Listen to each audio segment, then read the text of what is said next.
Anda kembali bersama kami dalam Hot Ekonomi. Kami masih membahas bagaimana caranya meningkatkan pertumbuhan kredit tengah pandemi ini. Mungkin ke Pak Joshua, kalau kita bicara soal pertumbuhan kredit, tentu saja banyak sektor-sektor yang terdisrupsi di kala turbulensi ekonomi masih belum stabil. Nah, menurut Anda apa saja sektor yang bisa didorong sehingga pertumbuhan kredit dan juga produksi, daya beli dan juga daya produksi bisa lebih meningkat? Pak Joshua. Ya, betul Mbak. Ya. Jadi kalau kita lihat secara umum portofolio kredit perbankan bank umum itu didominasi oleh kredit kepada sektor perdagangan dan juga manufaktur. Dan unfortunately kita lihat kinerja kedua sektor tersebut ini memburuk cukup signifikan ya. Di kuartal kedua sendiri kedua sektor tersebut kontraksinya cukup signifikan ya, data PDB-nya. Dan saya pikir memang ada di sisi lain yang memang ada sektor-sektor yang tadi saya sampaikan juga adalah sektor pertanian dan kalau kita lihat sektor pertanian ini memang less affected by COVID ya. Jadi saya pikir kontribusinya juga cukup besar pada perekonomian. Dan yang kedua juga adalah kredit dari sektor pertanian tersebut ini juga masih relatif lebih rendah dibandingkan sektor-sektor lainnya. Jadi saya pikir itu yang pertama. Yang kedua adalah bagaimana pemerintah juga tetap perlu mendukung UMKM. Jadi makanya selain tadi mengajak masyarakat menengah ke atas ini tetap belanja dan tetap konsumsi, saya pikir bangga buatan Indonesia itu saya pikir juga perlu harus didorong ya, sehingga harapannya tadi produsen lokal ataupun UMKM lokal ini bisa bertahan hidup, sehingga itu saya pikir sehingga penyaluran kredit UMKM pun juga kita harapkan bisa kembali bangkit lagi.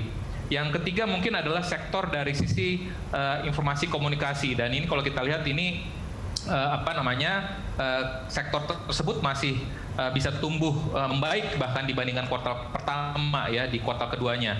Jadi saya pikir ketiga sektor itulah yang kita harapkan bisa tetap bisa didorong, meskipun kalau kita breakdown misalkan sektor manufaktur itu ada juga beberapa subsektor manufaktur yang kinerjanya juga masih bisa bertahan gitu ya, khususnya F&B ya. Jadi saya pikir dan juga mungkin industri kesehatan ya, terkait juga dengan bagaimana mensupport untuk pendistribusian nanti dan juga produksi dari vaksin itu sendiri. Jadi saya pikir beberapa sektor tersebut perlu didorong baik dari sisi pemerintah, otoritas keuangan dan juga perbankan. Kita harapkan kalau semuanya bekerja sama, saya pikir kita harapkan pertumbuhan ekonomi akan kembali cepat pulih dan ujungnya kita harapkan pemulihan dari sisi pertumbuhan kredit pun juga akan mulai terlihat. Oke, baik. Pak Edi, silakan tanggapannya.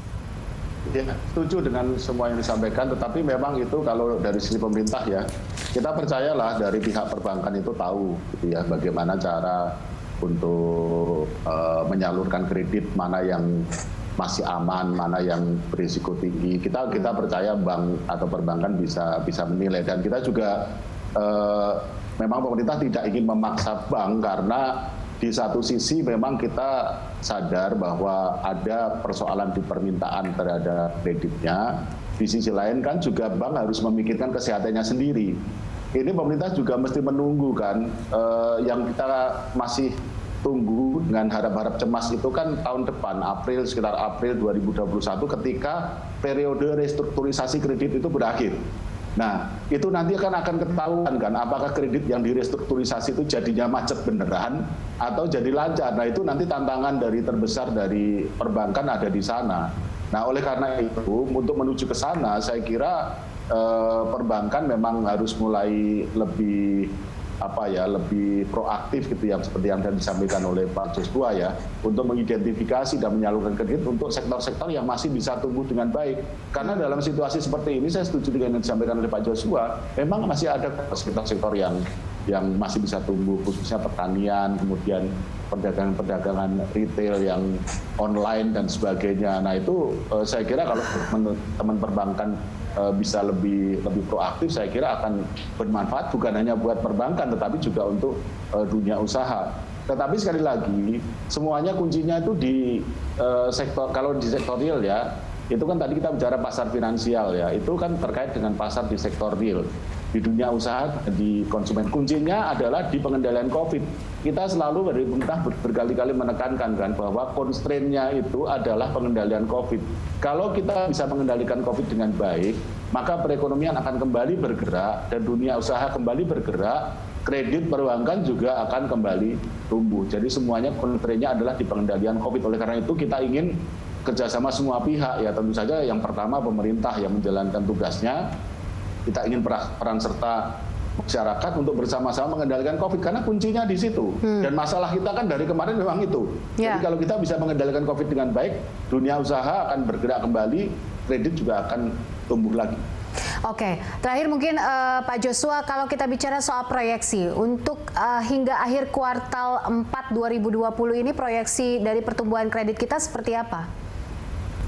Ya, memang kalau kita dibandingkan dengan tahun-tahun sebelumnya, memang ini pertumbuhan kredit perbankan tahun ini memang cukup lemah ya, karena tadi bahwa kondisinya semua sektor terkena dampak, lalu dari sisi konsumsinya juga belum pulih cukup signifikan ya, meskipun sudah ada perbaikan di kuartal ketiga, tapi kita memang sudah melampaui bottom levelnya, tapi dari tadi kita diskusikan bahwa permintaan masyarakat ini masih relatif lemah, sehingga untuk sampai dengan akhir tahun ini kami perkirakan untuk pertumbuhan kredit sendiri masih berada dalam kisaran 0 hingga 2% year on year-nya ya. Dan di sisi lainnya dari sisi pertumbuhan DPK-nya ini selama tadi belum ada kebijakan yang cukup signifikan untuk meningkatkan confident dari masyarakat menengah ke atas. Saya pikir ini masyarakat menengah ke atas ini masih akan masih akan tetap memarkirkan dananya kepada perbankan ataupun melakukan investasi. Sehingga itulah yang kita lihat. Tapi kita harapkan biasanya pertumbuhan kredit itu akan mengikuti dari pertumbuhan ekonomi. Jadi kalau kita melihat proyeksi dari APBN 2021 di mana pemerintah menargetkan pertumbuhan ekonomi sekitar 5%, kita berharap ataupun kita melihat ada hal yang positif di mana pertumbuhan kredit 2021 pun juga ini akan lebih baik dan cenderung akan meningkat juga ya, khususnya nanti mungkin sekitar di pertengahan tahun depan itu kita harapkan sekiranya nanti vaksin sudah bisa didistribusikan dan juga konsumsi sudah lebih cepat pulih, tentu permintaan kredit pun juga akan menyusul. Baik, oke. Terima kasih Pak Joshua, Pak Edi untuk analisa dan juga perbincangannya bersama kami hari ini di Hot Ekonomi. Pemirsa, sampai di sini kebersamaan kita dalam Hot Ekonomi. Anda bisa mengirimkan informasi dan saran ke email kami di redaksi @berita1.tv atau follow kami via Twitter, Facebook, YouTube, dan Instagram. Saya Poppy Zaidra. Terima kasih, sampai jumpa.